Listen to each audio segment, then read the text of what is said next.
we got Jermell Charlo, right? You got Jermell Charlo, Mr. Keep Running Your Mouth. He's been quiet for a long time. He's been in the doldrums. He was once the man that overruled the 154 division, but he's back, and he's back with a vengeance. I guess now with Crawford out the picture, he wants some big fights. And you know what?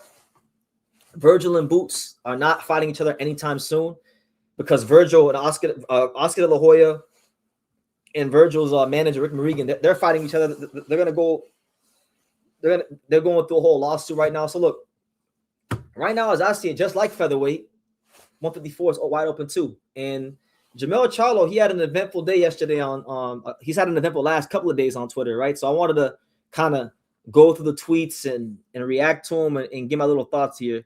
So here's what Jermell Charlo said. He stated the following, and I quote, "Boxing is not a team sport, so the next move is always the best move. I don't know what they're fussing about, but I've always heard you're doing something right when the other team starts to feud. 154 is the most overlooked division. I'll fix the problem. Send me the contract, Oscar De La Hoya or Eddie Hearn." So there you go. So just by him even implying those names, he's telling you guys who he wants by even mentioning those promoters. He wants Vergil Ortiz. He wants Jaron Ennis.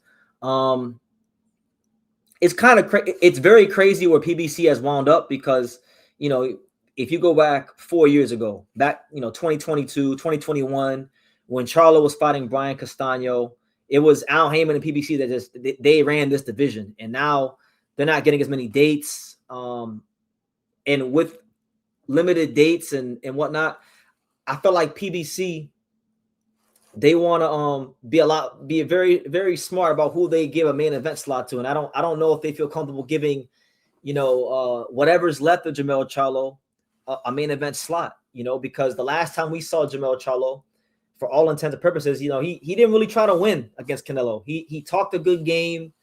He gave us a good press conference, but he didn't really try to win. You understand?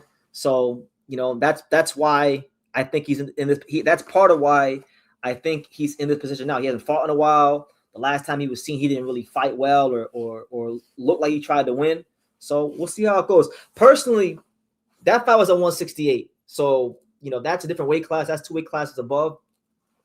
If we're talking about 154, technically, if you want to be technical about it, Jermell Charlo is still the lineal champion. He's still the man that beat the man. He's still the former undisputed champion. So, Vergil was talking about fighting Errol Spence. So my thing is, if you can talk about fighting Errol Spence, why not fight Jermell Charlo? If you're not going to fight Boots, if you're not going to fight Bachram, if you're not going to fight any of the other top guys, you got a guy who's literally the lineal champion, former undisputed champion. Yes, he's coming off a layoff. Yes, he hasn't fought in this weight class in years. I get all that, but if you can talk about Spence, talk about Charlo.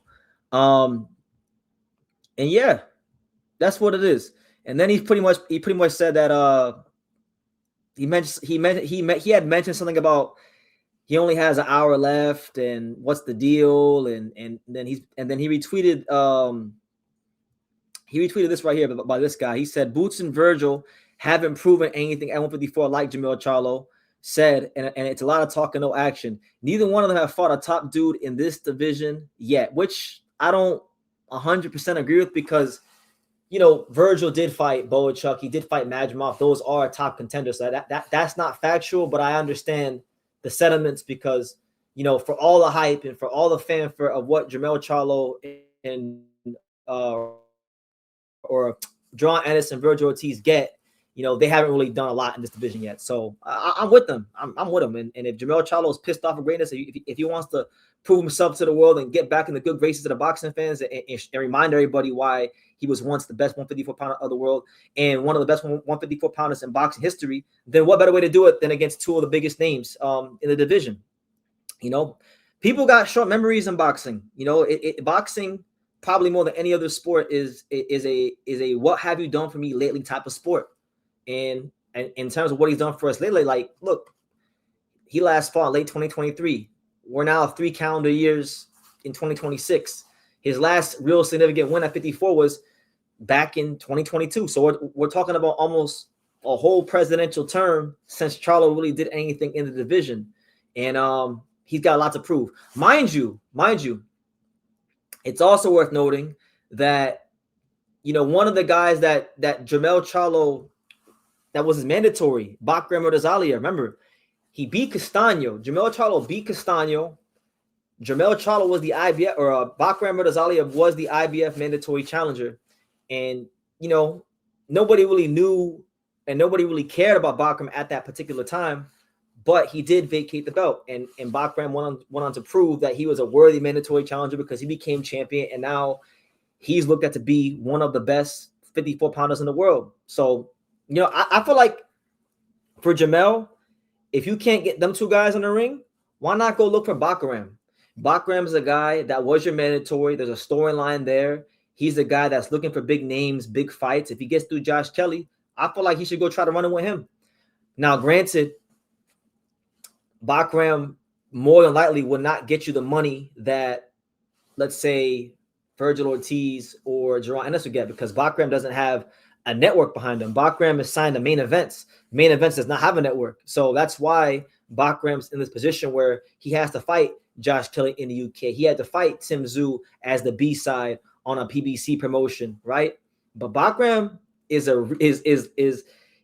volume and his heavy hands make him a very dangerous problem. And I feel like if Charlo wants to open that door, Bakram will walk through it and meet him halfway. So, what do you guys think? What do you guys think about Charlo coming out of nowhere? It's been a while. Let me see. Yeah, it's been 3 years. I mean, not 3 years exactly. It's like 2.5